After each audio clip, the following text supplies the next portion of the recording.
ارجع معاك تاني في صباح القاهرة. على فكرة يعني فقرة خدنا اجازة دي مستمرين معاكم ان شاء الله في الصيف والاجازات، وهتلاقي ان شاء الله كل حلقة رايحين معاكم مكان لكم تعالوا نروح مع بعضنا في هذا المكان من الحدائق الجميلة اللي موجودة في مصر المحروسة. طيب، نقطة الدم حياة، واليوم العالمي للتبرع بالدم يوم مهم، وفكرة التبرع بالدم فكرة عظيمة جدا وقيمة عظيمة جدا تعظم قيم كتيرة جدا معاه. يعني من يقدم على التبرع بالدم ثق تماما انه هيعمل حاجات تانية كتيرة كويسة، لانه هي قيمة عظيمة جدا. اليوم العالمي للتبرع بالدم هنتكلم عن الدم بشكل كبير جدا، ويعني اليوم العالمي للتبرع بالدم بوجود ضيفتنا الدكتورة رشا ابراهيم، استشاري الكلينيكال باثولوجي. دكتورة رشا نورتينا وسعدتينا، صباح الفل. صباح الخير. نقطة الدم حياة طبعا. وفكرة النهارده اليوم العالمي للتبرع بالدم دي قيمة كبيرة جدا طبعا. فازاي نوصل؟ يعني هم عملوا احتفال، طبعا احتفال ما بيجيش من فراغ، احتفال على التعريف وللقيمة الاثنين. اتفضلي يا دكتور. هو اليوم بتاع 14 يونيو ده يوم العالمي للتبرع بالدم. احنا يعني هم ركزوا الضوء عليه ليه؟ عشان احنا في اليوم ده عايزين نشكر كل الناس اللي هي المتطوعين، اللي هو في ناس اصلا متعوده انها بتعمله بشكل روتيني، فاحنا محتاجين فعلا نشكرهم على القيمه اللي هم بيعملوها. ومحتاجين نوعي الناس الثانيه ان احنا محتاجين جدا ان التبرع بالدم ده قيمه كبيره، وبيعزز مفهوم المشاركه الانسانيه في يعني في اجمل صوره ليها. فاحنا عايزين نعود الاجيال الجديده ان هي تتبرع بالدم. صحيح. حضرتك كنت بتقولي انه الدم ما بيتصنعش. طبعا. هو مصدره واحد بس بالظبط، هو الانسان. والانسان قد لا يشعر بقيمه نقطه الدم دي الا لما يحصل له حاجه ليه هو او لحد من ذويه يعني فيشعر بهذه القيمه. لكن للاسف القيمه دي ما بتستبالش عنده او لا تخزن في مخيلته فيستدعى في وقتها فبينسى. فازاي نقدر نعظم هذه القيمه ونقول له تعالى؟ ده الموضوع كبير جدا، ازاي نعظمها؟ احنا محتاجين نوعي الناس باهميه قيمه الدم دي، وان انت في دقايق كده بتتبرع بدم، بتعمل حاجه لواحد اصلا ما تعرفوش، بس ممكن انت اللي عملته ده بيكون بالنسبه له حياه، انت انقذت لي حياه. بتعملها لمين؟ لكذا يعني كاتيجوري، لكذا حد محتاج. في ناس اصلا محتاجه الدم ده، هي عايشه على ان هي كل فتره لازم تتبرع بالدم. يعني غير الناس اللي هي بتحوزوا في حادثه او في حروق او في عمليات، دي ناس، دي فئه اصلا عندها ثلاسيميا وعندها امراض انيميات، انواع انيميات، هي محتاجه التبرع للدم بصفه مستمره. صحيح. مرضى الاورام اللي عندهم اللي بياخدوا علاج كيماوي، الناس دي محتاجاه جدا. فلازم الناس تفهم القيمه دي. احنا الدم مش هنعرف نصنعه، الدم ما فيش بديل ليه غير ان احنا نتبرع بيه للناس.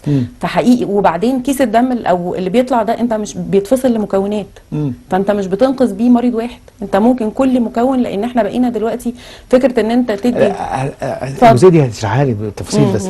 يعني الدم نفسه، ندخل في الدم نفسه فصله الحكايه دي. لكن احنا دلوقتي انه كل واحد فينا معرض. أكيد. هو كلنا ندرك انه اي حد فينا ممكن يبقى في نفس الموقف ده، يعني اللي هو بيدي النهارده ممكن هو يحتاج بكره. طبعا. فخلاص احنا يعني تبادل منفعه زي ما بيقولوا بشكل كبير جدا.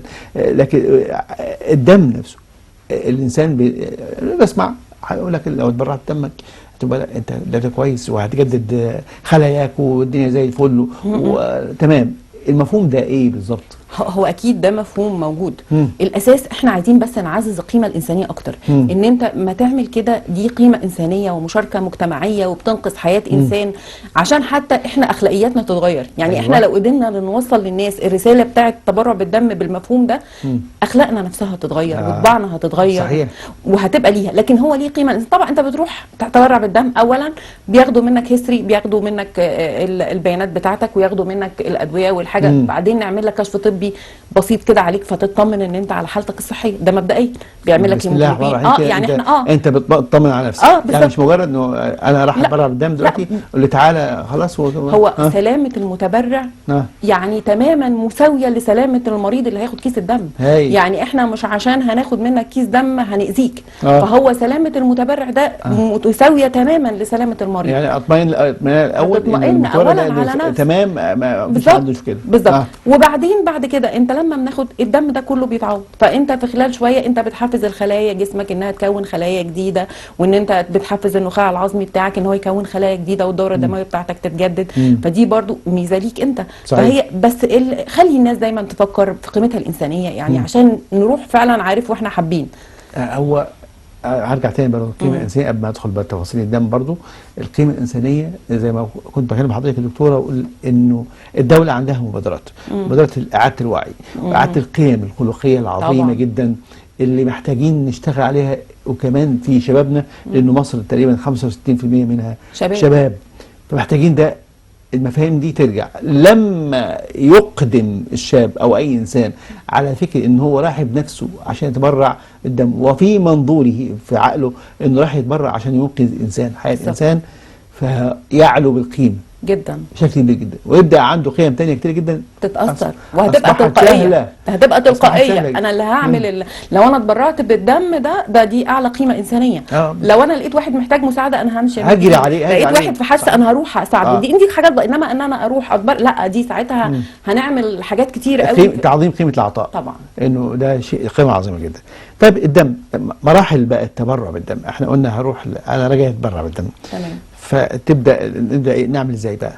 بيجي المتبرع الاول بيملى بياناته الشخصيه، بيتعمل له استبيان، بيتسال ايه الامراض اللي عنده، بيتعالج من امراض مزمنه ايه، بياخد ادويه ايه، اخر مره سافر بره امتى، يعني ممكن يكون سافر مكان فيه امراض او بقى دي اسئله يسال طبعا. هو بيملى استبيان كده بنعرف عشان برضو يعني بنطمن على سلامته وسلامه الدم اللي هيطلع منه. بيملأ البيانات دي، آخر مرة الأدوية اللي بياخدها، العمليات الجراحية لو هي ست، هل هي في فترة حمل، هل هي في فترة رضاعة، هل هي لسه طالعة من ولادة، هل في عمليات سابقة لسه معمولة، ايه العلاج بتاعه ايه، كل ده بيتملي. دي أول فترة. تاني حاجة بيدخل هو بيتعمل له تحليل هيموجلوبين، ويتقاس له النبض ويتقاس له الضغط. فاحنا كده بنطمن يعني مش الاعتماد على الاستبيان فقط. لا، الاستبيان هو بيقول الحاجات القديمة. لو لقينا فيهم حاجة بتمنع أساسا مش هناخد منه، مش هنكمل. بس لو لقينا الدنيا اوكي خلاص الاستبيان باين ان تمام، هندخل على المرحله اللي بعدها ان احنا نطمن عليه لحظه يعني اللحظه اللي هو ممكن هو الراجل ما عندوش اي حاجه، بس النهارده في عنده الضغط مش كويس، النهارده في عنده فجاه جاله انيميا، هو مش كانش واعي لحاجه شكل كده. فاحنا مش فبيتعمل له تحليل هيموجلوبين، بيتعمل له تحليل هيموجلوبين، بيتقاس له الضغط، بيتقاس له النبض، وبعدين بتبتدي مرحله سحب الدم بس. وبعد كده بناخد الدم بنفصله، وبيتعملوا عدد من الفحوصات. طب قبل الفصل امتى اقول انه ما ينفعش؟ امتى اقول لو هو عنده اي حاجه عنده امراض مزمنه، في بعض الامراض تنفع ان يعملها، او يعني ينفع منها ناخد. لو هو يعني واحد عنده ضغط بس ضغطه مظبوط ممكن اخد منه. لو انا قست له الضغط لقيت ضغطه، هو مريض ضغط بس هو ضغطه مظبوط دلوقتي، تمام، اخد منه. جميل. لو هو مريض عنده في بعض امراض مزمنه انا ما اقدرش اخد منه، في بعض امراض مزمنه انا اقدر اخد منه. لكن لو انا الاستبيان بتاعي طلع ان هو كويس، حللت له الهيموجلوبين بتاعه وقست له الضغط لقيته ان هو كويس، كده انا ابتديت مرحله ان انت صالح ان انا اخد منك دلوقتي الدم. طب والكميه يا دكتور؟ الكميه بتبقى تقريبا 450 مللي، يعني زادوا 50 او اقل 50. يعني بتتاخد في وقت يعني من 5 ل 10 دقائق بالكتير قوي. يعني هو الوقت كله اللي بيقضيه من اول ما بيدخل نعمل الاستبيان، وبعدين ناخد الدم ونفصله، وبعدها يرتاح شويه يشرب عصير، ما بيكملش نص ساعه، ساعه الا ربع. يعني من اول ما بيدخل من الباب لحد ما يعمل كل الاجراءات. سحب الدم بيقعد في فتره من 5 ل 10 دقائق. طبعا احنا عندنا حاجات لازم يكون موجوده. السن يكون من 18 لحد 65 سنه، يعني اقل من كده لا، اكتر من كده لا، مش مستحب. الوزن ما يكونش اقل من 50 كيلو. برضو في شويه حاجات مهمه جدا. طبعا. يعني سن من كام؟ 18 ل 65 65 وما يكونش وزنه اقل من 50 كيلو. عشان برضو ايوه طبعا ما يأثرش عليه. طيب خلاص احنا خدنا كل اجراءاتنا. الدم بقى، الدم بعد كده بنبتدي الاول نعمل له تحليل فصيله وار اتش، بنحدد هو فصيله ايه والار اتش بتاعه ايه. بعد كده بيتعمل له فحوصات دقيقه لنشوف لان احنا نشوف ايه لو في فيروسات، سواء فيروس سي او بي او اتش اي في او سيفيلس، الحاجات اللي هي بتتنقل عن طريق الدم. بيطمن ان احنا الحاجات دي كلها بتتعمل فحوصات على كيس الدم، وبعد كده بيتفصل. لو طبعا الحاجات دي كلها كويسه بيتفصل الدم للمكونات. لو احنا هناخد منه هنفصله بقى البلازما، البليتلت او الصفائح وكرات الدم الحمراء. بقينا غالبا دلوقتي بنسعى ان احنا لما حد يكون محتاج حاجه بنديله الحاجه اللي هو محتاجها، ما نديلوش دم كامل على بعضه. اولا انا لما اديله الحاجه، يعني انا ممكن مريض يكون محتاج صفايح بس، فانا هديله الصفايح واقدر ادي المريض تاني البلازما واقدر ادي المريض تالت، فانت ممكن كيس الدم بتاعك اوفر اكتر من حد. بالاضافه ان انا ما اعملش فوليوم اوفرلود، يعني ازودش كميه السوائل، ده بيبقى غلط على الدوره الدمويه. يعني بنديها في حالات ايه؟ لو واحد عنده نزيف فهو اوريدي فقد سوائل، فانا ممكن اديله الكيس. لكن معظم الناس اللي هي مثلا محتاجه عندها مشكله في عوامل التجلط بس، اديها البلازما بس. واقدر استفيد من نفس الكيس هدي بيه الناس تانية الصفايح، وهدي الناس تانية كرات الدم الحمراء، فاستفيد من كذا من الكيس لكذا مريض. فدي برضو نقطه تانية في الاستفاده بالدم. طيب بلوك الدم وحفظ الدم نفسه، الحفظ يعني هل كيس الدم ده بيستمر معايا قد ايه؟ مكمل معايا، احفظه ازاي؟ هو طبعا بيبقى ليه درجات حراره معينه وطرق معينه للفصل لكل مكون من مكوناته، وكل مكون ليه درجه معينه للحراره والحفظ، وبيحفظ بطريقه دقيقه جدا.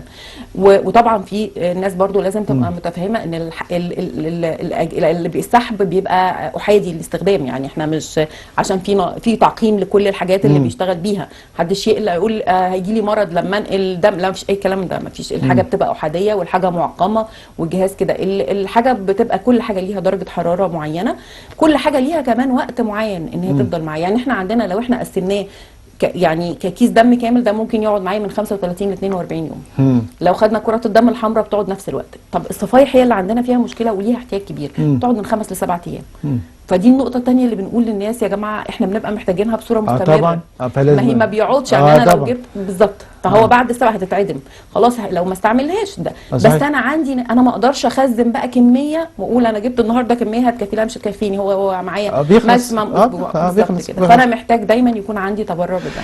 طيب عاوزين رسالة في الاخر نقول للناس اللي هم من 18 ل 65 لاكثر من 50 كيلو لهم رسالة إنسانية بقى علشان فكرة التبرع بالدم.